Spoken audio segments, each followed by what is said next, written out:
यानंतर थेट जाऊयात उद्धव ठाकरेंच्या पत्रकार परिषदेत।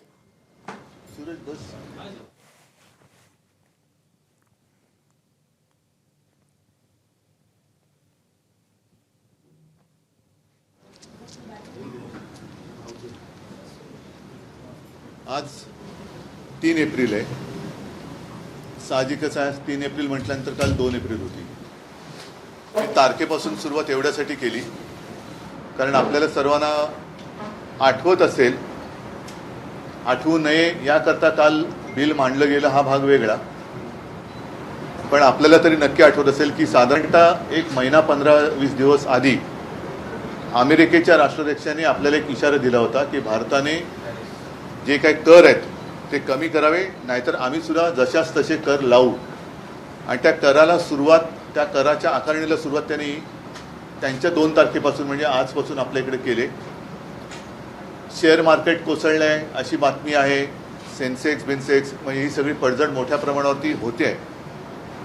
काल आपल्याला सर्वांना, निदान मला तरी अपेक्षा अशी होती की देशाच्या आर्थिक पाठकाण्याचा हा विषय आहे, कदाचित आर्थिक पाठकाणा मोडेल की काय, आर्थिक संकट मोठं आपल्या देशावरती आदळेल की काय, अशी ही परिस्थिती असताना देशाच्या पंतप्रधानांनी, देशाच्या अर्थमंत्र्यांनी आणि देशाच्या परराष्ट्र मंत्र्यांनी बाकीचे सगळे विषय बाजूला ठेवून देशाला विश्वासात घ्यायला पाहिजे होतं।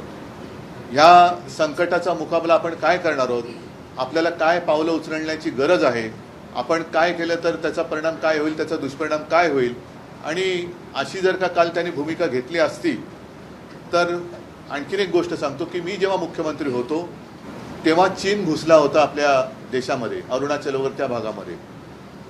कोरोनाचा काळ होता, माननीय पंतप्रधानांनी त्यांनी व्हिडिओ कॉन्फरन्स घेतली होती, म्हणजे ते सुद्धा तेव्हा घरी बसून काम करत होते। देशातल्या सगळ्या राज्यातल्या मुख्यमंत्र्यांना आणि प्रमुख पक्षाच्या नेत्यांना त्यांनी व्हिडिओ कॉन्फरन्सिंगद्वारे विश्वासात घेतलं होतं। आम्ही सगळ्यांनी एकमुखाने त्यांना सांगितलं होतं की आपण देशाचे पंतप्रधान आहात, आपण देशाच्या हिताचेच निर्णय घ्याल अशी आम्हाला खात्री आणि विश्वास आहे। आपण याबाबत जो काही निर्णय घ्याल त्याला आमचा पाठिंबा असेल। जर त्याच पद्धतीने हे देशासमोर येणारं आर्थिक संकट सगळ्या देशवासियांना त्यांनी सांगितलं असतं आणि सगळ्यांना विश्वासात घेऊन आपण काय पावलं उचलणार आहोत हे सांगितलं असतं तर बरं झालं असतं। आम्ही एकमुखाने एका क्षणाचीही चर्चा न करता त्यांना पाठिंबा दिला असता। दुर्दैवाने तसं झालं नाही, उलटं आता असं वाटते की त्याच्याकडे दुर्लक्ष व्हावं, आपण काही त्यांच्याकडे काही करू शकत नाही, कारण पाकिस्तानला इशारा देऊ शकतो, चीनला देऊ शकत नाही, अमेरिका तर फार दूर राहिली, आणि मग काय करायचं असं आहे। त्याने ते जे काय करतील ते भोगत बसायचं आणि ते भोगतोय हे आपल्याला कळू द्यायचं नाही, म्हणून मग कुठेतरी वेगळे विषय काढायचे। आता हा एक खरा महत्त्वाचा मुद्दा, आज तरी मी अपेक्षा करतोय की आज तरी अधिवेशन सुरू आहे लोकसभेत आणि राज्यसभेत, सगळे विषय बाजूला ठेवून या आर्थिक संकटाबद्दल आपल्याला, आता पंतप्रधान मला वाटतं परदेशात गेले, परराष्ट्रमंत्री कुठे आहेत काही कल्पना नाही, अर्थमंत्र्यांनी तरी एक आवाहन केलं पाहिजे, बाकी गृहमंत्र्यांचं तर काय आनंदच आहे, पण त्यांनी देशाला शासकीय भाषेत अवगत केले पाहिजे। पण तशी अपेक्षा करणं यांच्याकडनं हे खूप मला असं वाटतं चुकीचं ठरेल, पण त्यांनी हे खरं करणं आज गरजेचं आहे। असो, नुकतीच ईद झालेली आहे, त्या ईदच्या वेळेला या सगळ्या लोकांनी ईदच्या मेजवान्या झोडल्यात, ईदच्या मेजवान्या झोडून ठेकर देऊन काल वक्फ बोर्डाचं बिल मांडलेलं आहे। योगायोग असा आहे की किरण रिजिजू यांनी हे बिल मांडलं। आता हे किरण रिजिजू यांनीच एकेकाळी गोमांस खाण्याचं समर्थन केलं होतं, त्यांनीच वक्फ बोर्डाच्या सुधारणेचं बिल मांडलं। हा योगायोग किंवा ठरवून आणलेला योगायोग आहे। नेमकं भारतीय जनता पक्ष करतंय काय तर हेच कोणाला कळत नाही आहे, कारण कधीतरी सांगायचं औरंगजेबाची कबर खोदणार, मग त्यांची लोक कुदळ फावडी घेऊन जातात, खाण्याला सुरुवात करतात, मग वरनं आदेश द्यायचा नाही नाही नाही खोदू नका, परत माती टाका, मग परत माती टाकतात, मग मध्येच म्हणायचं मशिदीत घुसून मारणार, लोक मारायला जातात, त्यांना सांगत थांबा थांबा थांबा, ते तुमचे बाकीचे हत्यार बाजूला ठेवा, हे चौघा ते मोदी घेऊन जा। म्हणजे हे कळत असणे नेमकं काय चाललेलं आहे, लोकांना लढवायचं, झुंजवायचं आणि आपण आपलं राजकारणाच्या पोळ्या त्याच्यावरती भाजायच्या हे असे विकृत राजकारण सध्या भारतीय जनता पक्ष करते. मला काल मी साधारणतः मध्ये ही चर्चा बघत होतो. या चर्चेत वक्फ बोर्डातल्या काही सुधारणा आहेत, जरूर त्यातल्या काही चांगल्या आहेत, त्याच्याबद्दल काही वाद नाही. पण आत्तापर्यंतचा अनुभव असा आहे की यांचे दाखवायचे दात आणि खायचे दात हे वेगळे आहेत. गरीब मुसलमानांबद्दल त्यांनी जे बोलले त्याच्याबद्दल मी भाष्य करेनच, परंतु 370 कलम जे कलम काढले गेले काश्मीरमधलं, आम्ही पाठिंबा दिला त्याला. याचं कारण ज्या वेळेला तिथे जी काय अंधाधुंद एक बेबंदशाही चालू होती आणि अनेक हजारो काश्मीरी पंडित हे आपल्या देशात आपली घरं सोडून आपल्या इतर राज्यांमध्ये निर्वासितासारखं फिरत होते, तेव्हा हिंदू हृदय सम्राट शिवसेना प्रमुखांनी त्यांना महाराष्ट्रामध्ये आश्रय दिला. 370 कलम काढल्यानंतर जी एक आशा दाखवली गेली की सगळे काश्मीरी पंडित आपापल्या घरी परत जातील. आता 370 कलम काढून किती दिवस झाले, किती वर्ष झाली, त्या काश्मीरी पंडितांपैकी किती जणांना त्यांच्या जमिनी परत दिल्या गेल्या हे पहिले त्यांनी सांगण्याची गरज आहे. म्हणजे वक्फ बोर्डाची जमीन जरूर त्याच्याबद्दल तुम्हाला काय निर्णय घ्यायचा तुम्ही घेतलाच आहे काल, पण काश्मीरी पंडितांच्या जागा तुम्ही देणार आहात की नाही परत? का त्यांना अजून त्यांच्या घरामध्ये, त्यांच्या हक्काच्या देशात, त्यांच्या राज्यामध्ये बिनधास्तपणाने जाता येत आहे? त्याचाही खुलासा गृहमंत्र्यांनी केला पाहिजे. त्याचबरोबरीने आपण पाकव्याप्त काश्मीरची जी जमीन आहे त्याच्याबद्दल काही भूमिका घेतलेली नाही आहे. चीन तर मी असं ऐकलं की तो जो काय कुठला लेक आहे तो पेंगॉंग का काय काय आहे पेंगॉंग लेक, तिथला जवळपास 40,000 वर्ग किलोमीटरचा भूभाग त्यांनी व्यापलेला आहे. आपण कोणीच त्याच्याबद्दल बोलत नाही आहे. ठीक आहे, वक्फ बोर्डाच्या जमिनी तुम्ही त्या ताब्यात घेणार असं दिसतंय, म्हणजेच काय की जमिनीवरती तुमचा डोळा आहे. बरं, कालची सगळ्यांची जर का भाषणं ऐकली तर मला वाटतं देशाच्या इतिहासात पहिल्या प्रथम देशाच्या संसदेत मुस्लिम समाजाचा कळवळा आणणारी भाषणं ही म्हणजे अतिशयोक्ती करायची झाली तर जिनांनाही लाजवेल अशी मुसलमानांची बाजू घेणारी भाषणं ही खुद्द अमित शहापासून त्यांच्या सर्व मित्रपक्षांनी काल केलेली आहे. मग हे बिल नेमकं मुस्लिमांच्या विरोधात आहे का मुस्लिमांच्या बाजूने आहे? जर मुस्लिमांच्या बाजूने असेल तर त्याला विरोध करणारे आम्ही हे हिंदुत्व सोडणारे कसे?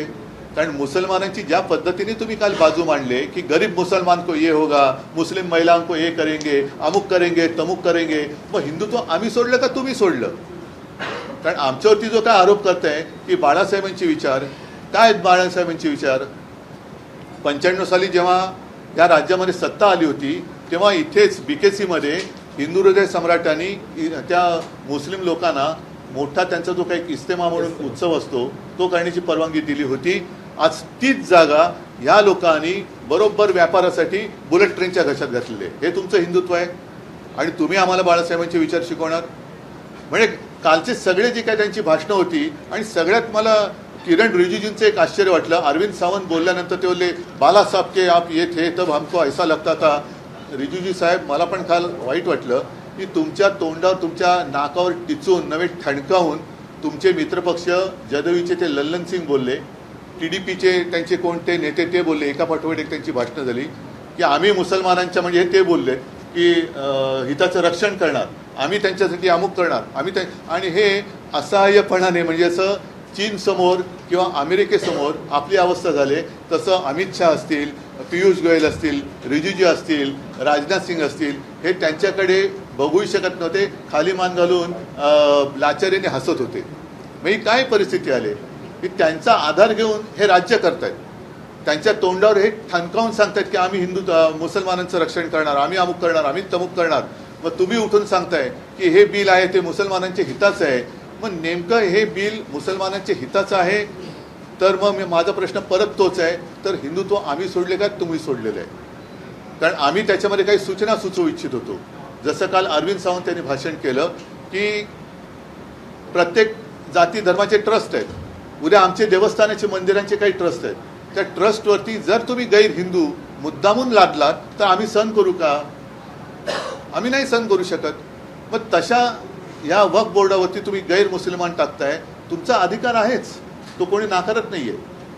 म्हणजे या विषयावरती काल रवीश कुमार यांनी एक अतिशय चांगला व्हिडिओ केला आहे आणि त्याच्यात त्यांनी असं म्हटलेलं आहे की चंद्रबाबू पूर्वी कधी मुख्यमंत्री होते तेव्हा नाव करायची तुम्ही बघा, त्याच्यात त्यांनी उल्लेख केला आहे.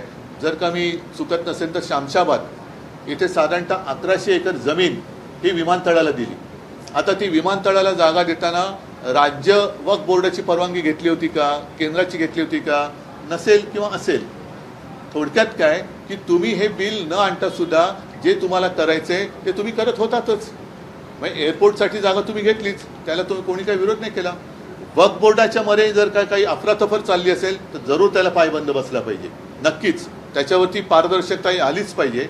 पण काही गोष्टी ज्या आहेत ज्या उगाचच तुम्ही उकरून काढताय, जसं आता सगळं व्यवस्थित चाललंय. तुम्ही आता एवढं सरकार तिसरी टर्म तुमचं सरकार आलेलं आहे आणि देशाच्या विकासाच्या गोष्टी, रोजीरोटीच्या गोष्टी या सगळ्या बाजूला ठेवून अजूनही हिंदू मुसलमान व हिंदूंमध्ये मराठी अमराठी मग मराठी माणसांनी खायचं काय ही तुमची दादागिरी आम्ही नाही सहन करणार, अजिबात करणार नाही. आम्ही काय करायचं, आम्ही काय करणार हे जर का तुम्ही आम्हाला आमच्यावरती लादणार असाल तर आम्ही ते सहन करणार नाही. आता त्याच्यामध्ये काल त्यांनी जी काही भाषणं केली, दोनपैकी एक गोष्ट खरं आहे, जर आम्ही हिंदुत्व सोडलं असं कोणाचं म्हणणं असेल, काही बाडग्यांचं म्हणणं आहे असं की आम्ही हिंदुत्व सोडले, ज्यांना गद्दार जे गाणं गाजलं गद्दार, त्या गद्दारांचं म्हणणं जर का असेल की आम्ही हिंदुत्व सोडलं, मग काल तुमच्या आजूबाजूला जी मुसलमानांची तारीफ चालली होती तेव्हा तुमच्या शेपट्या कुठे गेल्या होत्या?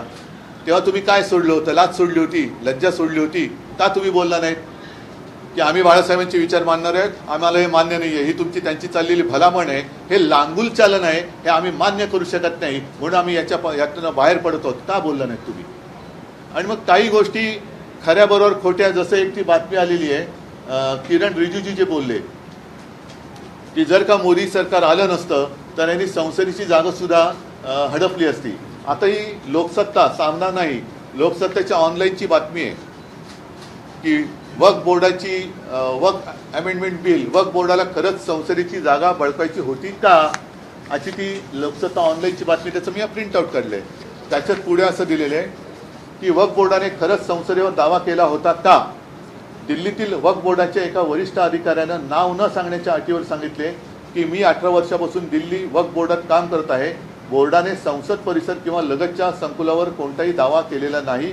माननीय मंत्र्यांचा हा दावा खरा नाही. म्हणजे हे तुम्ही सगळे ही गोष्ट ही लावालावी का करताय तुम्ही? एका ठिकाणी आपण बघतो की जसं मी स्वतः परवा फोन केला होता, एक आमचा कार्यकर्ता आहे मुस्लिम पुण्यामध्ये, त्यांनी हिंदू एका व्यक्तीवरती अंत्यसंस्कार केले. मी त्याचं कौतुक केलं. आणि शिवसेना प्रमुखांनी कधी सगळे मुसलमान देशद्रोही आहेत असं कधीही म्हटलेलं नाही आहे, अजिबात म्हटलेलं नाही आहे. आज सुद्धा आमच्याकडे साबिरबाई शेख यांच्यासारखे अनेक कडवट देशनिष्ठ हे मुस्लिम कार्यकर्ते कार्यरत आहेत. आता त्याच्याबद्दल एकदा भाजपने जाहीर केलं पाहिजे. आणि परत एकदा सांगतो की आज सुद्धा मी भारतीय जनता पक्षाला पहिलं आवाहन करतो, नाही तर आव्हान देतो की तुम्ही जर का खरोखर एवढे हिंदुत्व करत असाल आणि तुम्हाला मुसलमानांचा जर का तिटकारा असेल तर परत एकदा सांगतो की तुम्ही तुमच्या झेंड्यावरचा हिरवा रंग काढा आणि न पेक्षा ही जुमलेबाजी बंद करा. गरिबांमध्ये ह्या मारामाऱ्या लावालाव्या दरवेळेला ही भाजपाची वाईट सवय आहे की फटाक्याची वात पेटवायची आणि पळून जायचं आणि तो फुटून सगळं झालं का मग मिरवायला यायचं की आम्हीच लावली होती वात. पण वाट लागली त्याची जबाबदारी कोण घेणार? तर पहिली वात लावायची, मग वाट लागल्यानंतर आपण यायचं आणि आम्हीच सगळं काही केलं. ही वृत्ती जी आहे त्याचा आम्ही विरोध केलेला आहे. थोडक्यात आम्ही बिलाला विरोध करण्यापेक्षा यांच्या ढोंगाला आणि त्याच्यानंतर या जमिनी बळकावून यांच्या व्यापारी मित्रांना ते जे काही देणार आहेत त्या भ्रष्टाचाराला विरोध केलेला आहे. अमित शहा तुमच्या खासदारांनी काही सुधारणा सुचवलेल्या आहेत बिलामध्ये, त्या जर सुधारणा झाल्या तर तुमचं काय? त्या सुधारणा काल त्यांनी करायला पाहिजे होत्या.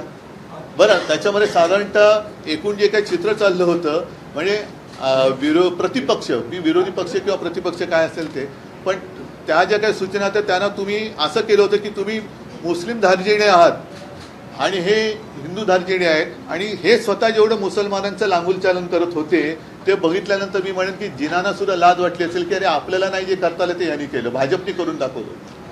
म्हणजे जे जिनांनी केलं नाही ते काल संसदेत मुसलमानांची बाजू घेऊन भाजप आणि त्यांच्या मित्रपक्षांनी करून दाखवलं.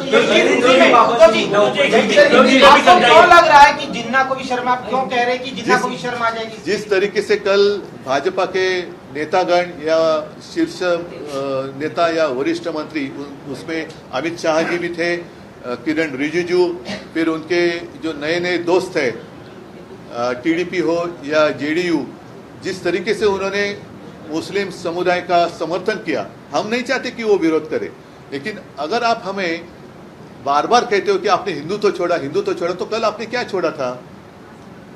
कल जिस तरीके से आपको एक प्यार आया था कि हम गरीब मुसलमानों के लिए ये बिल लाए हैं, गरीब मुसलमानों से इसका फायदा होगा, जो महिलाएं हैं उनके लिए ये कर रहे हैं। अरे भाई, आप जो कह रहे हैं और कर रहे हैं उसी को तो हम कहते हैं ना, जिसको मराठी में कहते हैं लांगुल चलन। सामने आपको चुनाव दिखाई दे रहा है, उसका शायद उल्लेख अमित शाह जी ने भी किया कि हम बंगाल भी जीतेंगे और बिहार भी जीतेंगे। इसका मतलब सीधा है कि भाजपा की नीति सिर्फ आपस में लड़ाई लड़ाओ, तोड़ो फोड़ो और राज करो। अभी जो भाजपा की जो चाल है, अभी बाला साहब होते थे कुछ और शब्द में कहते, उन्होंने भाषण में उसका उपयोग भी किया है, मैं नहीं कहना चाहूँगा। जिन्होंने वो भाषण कवर किया होगा उनको वो याद आएगी वो बात। एक उसमें बैल का जिक्र किया था, बैल जिस तरीके से जाता है खेत में, तो वैसे मत चलो, सीधा चलो। बराबर है ना, तुम्ही मला वाटतं ते केलं असतं। नाही, एकच मिनिट, जो कुछ मैं कह रहा था कि हमेशा वो कहते कि आपने हिंदुत्व छोड़ा, तो मुझे पहले बताइए कि इस बिल का हिंदुत्व से क्या लेना देना है? और अगर आप मुसलमानों के लिए सारी चीजें कर रहे हैं तो भाई हिंदू ने क्या आपका गुनाह किया है? कभी आप कहते हो कि औरंगजेब की कब्र खोद डालो, उनके लोग जब खोदने के लिए जाते हैं तो आरएसएस कहते नहीं नहीं नहीं नहीं, जो खोदी है उसके ऊपर मिट्टी डालो।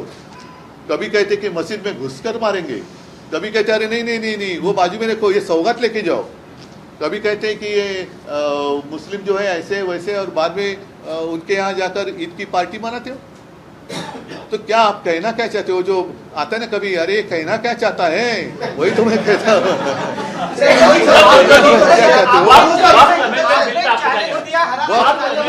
वक्त की जो बात है उसमें कुछ चीजें जरूर अच्छी है ना, मैं नहीं कहता, उसमें पारदर्शिता तो होनी चाहिए।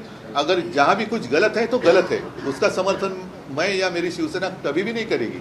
लेकिन आप जिस तरीके से वो पेश कर रहे थे, तो क्या पहले आपको भी समझ में आया है कि हम क्या कर रहे हैं? मुसलमानों के हित में कर रहे हैं कि उनके खिलाफ कर रहे हैं?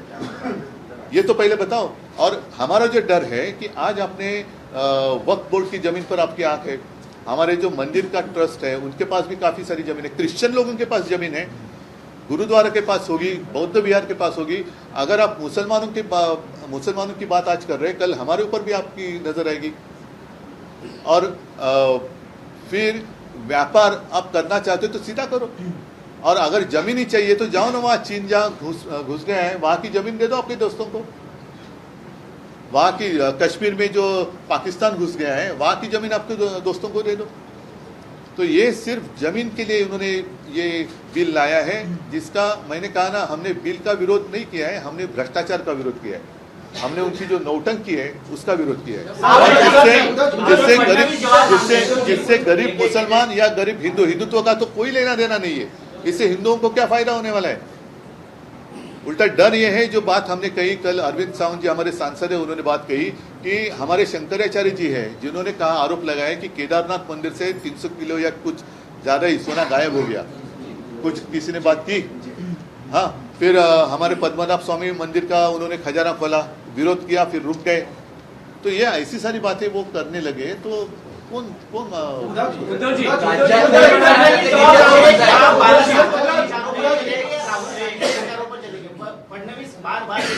पहले फडणवीस को मैं पूछना चाहता हूं कि आप अटल जी के विचारों पर चलेंगे या नवाज शरीफ के विचारों पर, या जिना के विचारों पर चलेंगे? क्योंकि कल जितनी सारी बात हुई है वो जिना से भी बढ़कर हुई है। तो क्या आप जिना की ओर चल रहे हैं? और बाला साहब की विचारधारा, शायद आप छोटे थे, बच्चे थे, तो बाला साहब ने इस्तेमाल के लिए जो जगह दी थी, जो आपकी सरकार ने बुलेट ट्रेन को दे दी। फिर इतना ही नहीं, अगर मैं गलत नहीं कहूं तो उस समय बाला साहब ने कहा था मनोहर जोशी जी को और गोपीनाथ मुंडे जी को कि जितने सारे लोगों के प्रार्थना म्हणजे ज्याला आपण प्रार्थना स्थळ म्हणतो, मतलब मंदिर असेल, दर्गा असेल, काही असेल, जितने लीगल है उनको और एफएसआई दे दो। तो ये बाला साहब ने कहा था।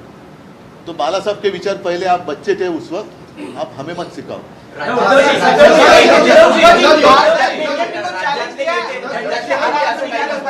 एका राज्यातले नेते असं म्हणतात, राज्यातले शिंदे गटाचे आणि भाजपचे नेते असं म्हणतात. गद्दार लोक आपले मिंदे एसनशी आपले काही एसनशी खासदार आपले खासदार काही नाराज आहेत, त्यांना समर्थनार्थ राहू दे एसनशी उद्धवजी, एक विषय असा आहे, तुम्ही म्हणता की विधेयकात काही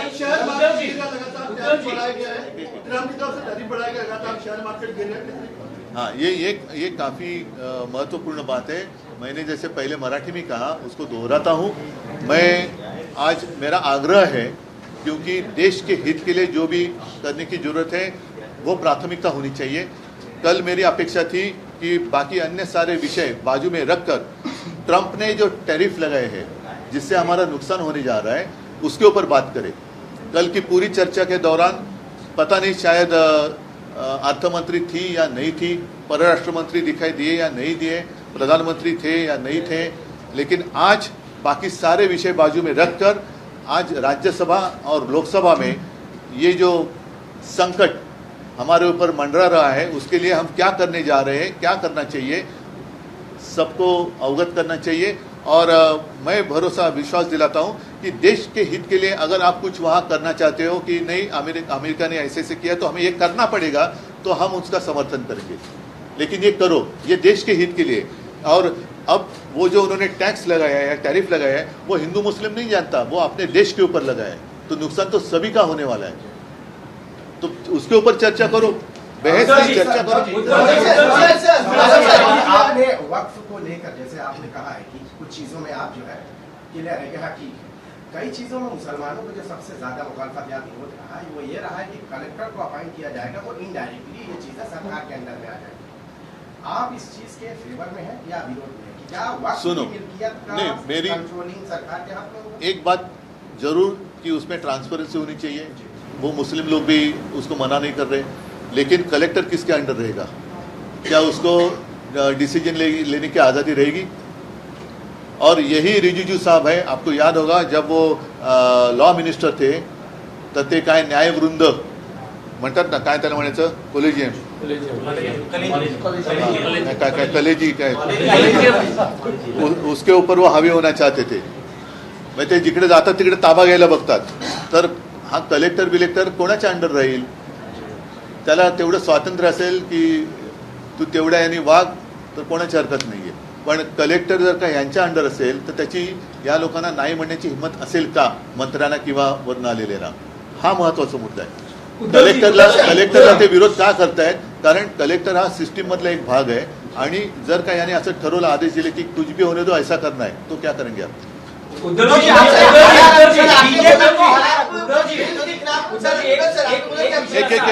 तुम्ही असं म्हणालात की विधेयकात अनेक काही गोष्टी चांगल्याही आहेत, काही गोष्टी सुधारणा तुमच्या खासदारांनी सुचवल्या होत्या।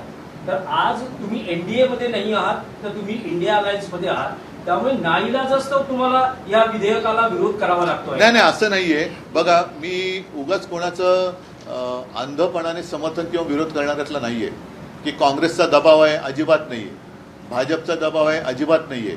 मला जे काय वाटतं, मला पटतं ते मी करतो। आणि मला असं वाटलं की ज्या पद्धतीने भाजपाची पावलं पडतायत ती, आज तुम्ही वक्फ बोर्डावरती नियंत्रण आणताय, आणा, हरकत नाही, त्याच्यात पारदर्शकता आणायची असेल तर जरूर आणा, पण उद्या तुम्ही हे हिंदूंवरती आणाल। बरं, आधीच आमच्या देवस्थानाची जागा ही मराठवाड्यात असो किंवा आणखीन अनेक ठिकाणी ही हडपली गेलेली आहे, त्याच्याबद्दल तुमच्याकडे काय आहे? बरं, आता जर का तुम्ही आम्ही हिंदुत्व सोडलं म्हणताय आणि तुम्ही हिंदू आहात असं तुमचा जर का दावा असेल किंवा हिंदुत्वाचे तुम्ही राखणदार आहात, तर मुसलमानांची एवढी तुम्ही बाजू घेताय, तर हिंदूंमध्ये गरीब नाही आहेत का? त्या गरिबांसाठी तुम्ही काय करताय? काय तुमच्याकडे? आणि आता सुद्धा ह्या वक्फ बोर्डाच्या जागेमुळे तुम्ही गरीब मुसलमानांना काय फायदा करून देणार आहात? पण जर तुम्ही एनडीए मध्ये असता तरी हीच भूमिका घेतली असती। आम्हाला जे पटलं नसतं ते त्याही वेळेला आम्ही मांडलेलं होतं। नोटबंदीच्या वेळेला सुद्धा मी बोललो होतो। त्याही वेळेला आपल्याला लक्षात असेल की मोदीजींचं सरकार आल्या पहिल्यांदा मुंबईतल्या लोकल ट्रेनची दरवाढ झाली होती, मी त्याला विरोध केला होता। आता नोटबंदीमध्ये सुद्धा हे असंच सगळं गाडून टाकलं गेलं होतं की यांनी असं होईल, त्यांनी तसं होईल, लोकांना वाटलं होतं अरे वा खूप चांगलं होणार, कुठे काय झाले? म्हणजेच काय संसदेत नाही तर यावर मतदान झालेलं आहे आणि प्रत्येकाला नाही बरोबर आहे। त्यामुळे मी विचारतोय, जर तुम्ही एनडीए मध्ये असता तरी आम्ही हीच भूमिका घेतली असती की तुम्ही यांच्या, कारण का आता हे एवढ्या वर्षानंतरचा जो अनुभव आहे की त्यांचं प्रेझेंटेशन खूप छान असतं, म्हणजे त्याच्याबद्दल वादच नाही. म्हणजे सगळ्यांची भाषणं ऐकली तर तुम्ही म्हणाल अरे वा हे आपल्याला करणं गरजेचं आहे. पण एक बारकावा त्यातला आहे की तुम्ही मुसलमानांच्या हितांची गोष्ट करताय का मुसलमानांच्या विरोधातली गोष्ट करताय की हिंदूंच्या हिताची गोष्ट करताय की हिंदूंच्या विरोधातली गोष्ट करताय. नेमकं या बिलामागचा जो उद्देश आहे, कारण तेच आमच्यावरती ते एसएनसीवाले बोलतात की आणि हिंदुत्व सोडलं, देवेंद्र म्हणतात बाळासाहेबांचे विचार सोडले. मग नेमकं तुम्ही काय करताय की असं तुम्हाला काय वाटतं की तुम्ही मुसलमानांचं लांगुल चालन करताना जर का आम्ही त्याला विरोध करत असू तर हिंदुत्व आम्ही सोडले का तुम्ही सोडले?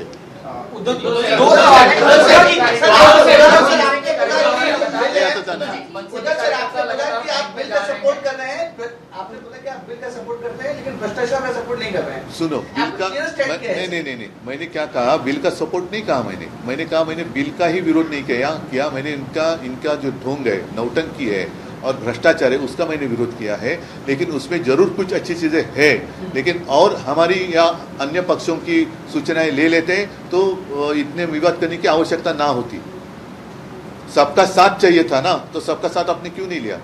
और आपने पहले शब्द से ऐसी शुरुआत किया कि हम हैं आपके दुश्मनी है. जिस तरीके से उनका एक तौर तरीका था, मतलब एक तरीके से वो मुस्लिम लोगों को पूरा ललचा रहे थे, लेकिन हमको ऐसे कटोरे में इसमें खड़े कर रहे थे.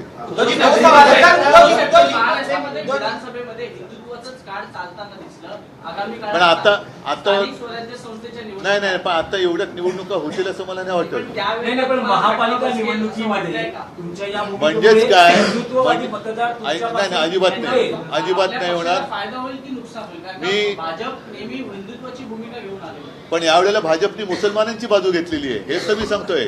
यावेळेला मुसलमानांची बाजू ही भाजपने घेतली आणि म्हणून जिनांना लाजवेल अशी भाषणं काल भाजप आणि त्यांच्या मित्रपक्षाने केलेत. त्याच्यामुळे आता हिंदूंनी जागा व्हायला पाहिजे की अरे आपण यांना निवडून दिलं पण हे मुसलमानांची बाजू घेत आहेत. कधीतरी रामनवमीला राम मंदिर किंवा हिंदू वस्तींमध्ये यांनी काही वाटले का? हनुमान जयंतीला वाटले का? होळीच्या वेळेला काय पुरणपोळ्या वाटल्यात का? मग सौगा ते मोदी वाटताय, ही कोणाची बाजू आहे? म्हणजे सगळेच जण बरोबर त्या वेळेपुरते पाहिजेत. आणि काल त्यांच्या तोंडावर ठणकावून मी परत सांगतोय की कोणाची हिंमत नाही झाली. त्यांनी तोंडावर ठणकावून सांगितली जदयू आणि त्या TDP वाल्यांनी की ते मुसलमानांचे तारणहार आहेत, आम्ही त्यांच्या हक्काचं रक्षण करू. कोणाची एकाची हिंमत नाही झाली की असं बोलू नका, हे नाही चालणार, आम्ही हिंदू आहोत.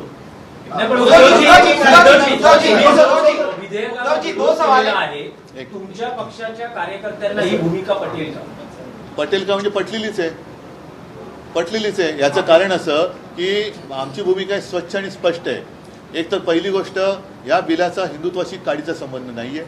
दुसरी गोष्ट, ज्या पद्धतीने काल परत एकदा सांगतो अमित शहांसह किरण रिजिजूंसह सगळ्यांनी मुसलमानांचं लांगुल चालन केलेलं आहे आणि केवळ हे कसं आम्ही मुसलमानांच्या हिताचं आहे हे मांडतो आहोत, हे दाखवल्यामुळे आता हिंदूंचे सुद्धा डोळे उघडलेत की अरे हे आपला सुद्धा वापर करून घेत आहेत.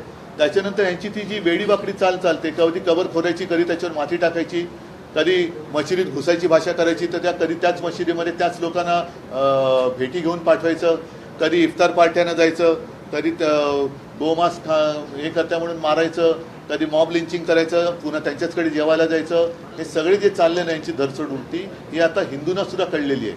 म्हणून आता हिंदू हा जागा झालेला आहे. त्याच्यामुळे तुम्ही जे म्हणता ना ही उद्या कुठेही निवडणूक झाली तर भाजपला भारी पडणार. माफी को लेकर जो है महायुति को कांग्रेस ने कहा है कि उनको गर्नी सिंड्रोम हो गया, डाउन सिंड्रोम की तरह, ये भूल गए हैं जो वादे थे. और उसके पहले अगर कि बुआई से पहले अगर ये कर्ज माफी का जो वादा उन्होंने किया तो नहीं करेंगे. नहीं, ये अलग विषय हम बात कर सकते हैं. और यही विषय पर जो आपने अभी सवाल पूछा, काफ़ी सारी बातें हो सकती है. जो मैंने आज की प्रेस ले ली है कि इनका दिखावा अच्छा होता है, प्रेजेंटेशन बहुत ही बढ़िया होता है, लेकिन अंदर जब मतलब पिक्चर का ट्रेलर बहुत अच्छा होता है, लेकिन पिक्चर बहुत डरावना होता है. और कल जो उन्होंने दावे किए कि काफ़ी सारे मुस्लिम लोगों ने हमें पत्र दिए, उसका समर्थन किया. आज परत हा लोकसत्तेतलीच बातमी आहे की नक्षलवाद्यांच्या शांती प्रस्ताव पत्रकाने चर्चेला उधाण. आता केंद्र सरकारने कारवाई थांबवून चर्चा करण्याचे आवाहन नक्षलवाद्यांनी केले आहे. मात्र पत्राच्या सत्यतेवरही प्रश्न उपस्थित होत आहेत.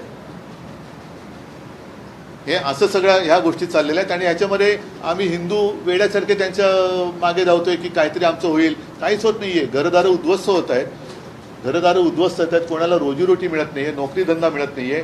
नुसतं ह्यांनी सांगायचं एकदा कधी धर्मयुद्धाची भाषा करायची आणि परत मी सांगतो परत जाऊन मिठ्या मारायच्या.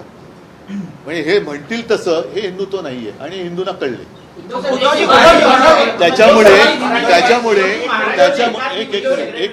त्याच्यामुळे मी भाजपला खरंच धन्यवाद देईन की कालचं त्यांनी तो जो काय वक्फ बोर्डाचा विषय घेतला त्याच्यामुळे देशातल्या तमाम हिंदूंसह सगळ्यांचे डोळे उघडले की भाजपचं खरं रूप काय हे लोकांच्या समोर आलं.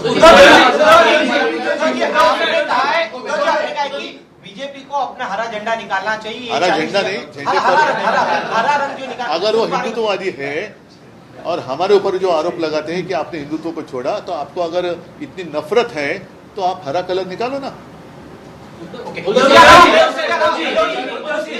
महाराष्ट्र सरकार ने एक आदेश निकाला है जिसमें कहा गया है कि कोई भी फाइल हो वो अजीत पवार से लेकर एकनाथ शिंदे के तरफ से ऊपर सीएम तक जाएगी. क्या इस सरकार को खुद ही के एलाइंस पर विश्वास नहीं है, जहां पर एक ये इस तरह का जो माहौल है जो नहीं, ये रही अपनी यहाँ की बात. लेकिन मैं और एक बार बात दोहराऊंगा कि कल जिस तरीके से उन्होंने उनके जो अलायंस की पार्टी है आरजेडी जेडीयू और टीडीपी, और जिस तरीके से उन्होंने सीना तान कर कहा कि वो मुसलमान के हित की रक्षा करेंगे, कोई एक की भी हिम्मत नहीं हुई, ना अमित शाह की हुई, ना राजनाथ जी की हुई कि उन्होंने कहा था कि ऐसे नहीं कहना चाहिए, हम ये हिंदुत्व के खिलाफ है, चुप बैठो. नहीं कह सके क्योंकि वो लाचार है. उनकी जरूरत, उनकी सहायता लेके वो सरकार चला रहे हैं. वो क्या हमें हिंदुत्व सिखाएंगे. आता हा एकच मुद्दा आहे. हा 1914 आपला 2014 ज्या वेळेला आम्ही हिंदूच होतो आणि युती भाजपने तोडली होती, आम्ही नव्हती युती तोडली, आणि तेव्हा स्वतंत्र भाजपाचा हा स्वतंत्र फेकूनामा होता, नाही काय जाहीरनामा होता, त्याचं हे कव्हर आहे. त्याच्यामध्ये हे वाक्य आहे. ह्या वाक्याचा अर्थ कोणीतरी मला माहिती आहे, आता तुम्ही हास्य जत्रा बघत असेल तर ते आहे ना सुमारियाचं वगैरे, कोई मुझको मुझे कान में आकर ऐसा करके बता. तर ह्या शब्दाचं हे मुस्लिम धार्जिणे हिंदू धार्जिणे कोणाचं आहे. त्यांनी सामाजिक न्याय या सदरात म्हटलेलं आहे की वक्फ बोर्डाच्या जमिनींवर घुसखोरी करणाऱ्यांवर कारवाई करून या जमिनी परत करणार. ज्या प्रकरणात न्यायालयाने बोर्डाच्या बाजूने निर्णय दिले आहेत त्याची काटेकोरपणे अंमलबजावणी करणार. आता हा त्या भारतीय जनता पक्षाचा जाहीरनामा आहे. फडणवीसांना विचारा हे कोणाच्या पावलावर पाऊल टाकून तुम्ही वचन दिलं होतं, जिनाच्या की अटलजींच्या. हे मोहम्मद अली जिनाच्या पावलावर पाऊल टाकून तुम्ही वचन दिलं होतं की अटलजींच्या पावलावर पाऊल ठेवून का मोदींच्या नवाज शरीफचा केक खाल्ल्यानंतरचं पाऊल आहे. ठीक आहे, मला वाटतं मला बोलायचं. आता तो त्याच्यानंतर वेगळं बोलू, हा विषय महत्वाचा आहे. परत एकदा सांगतो की कालच्या वक्फ बोर्डाच्या चर्चेवरनं भाजपचं खरं रूप हे देशातल्या जनतेला कळलेलं आहे. त्याच्यामुळे आता हिंदू सुद्धा, त्या हिंदूंचे पण डोळे उघडलेत. मुसलमान, ख्रिश्चन, शीख, कारण काल त्या कोण कौर आपले नाही बादल नाही अकालीदळच्या नाही रे त्या महिला आपल्या हरमन सिंग, हरदीप सिंग कौर, त्यांनी अप्रतिम भाषण केलेलं आहे. त्यांनी पण अप्रतिम भाषण केलंय आणि सगळ्यांच्या मनात आता ही भीती आहे की आज हे पहिलं पाऊल यांनी मुस्लिम ट्रस्टवरती टाकलंय, उद्या जैनांच्या टाकू शकतील, ख्रिश्चनांच्या टाकतील, कारण त्यांच्याकडे पण संपत्ती आहे, शीख लोकांच्या टाकतील, अगदी बौद्धांचे येईल, हिंदूंच्या तर आहेच आहे. तर हे आत्ताच सगळ्यांनी जागा होण्याची गरज आहे. सगळ्यांना धन्यवाद. जय हिंद, जय महाराष्ट्र.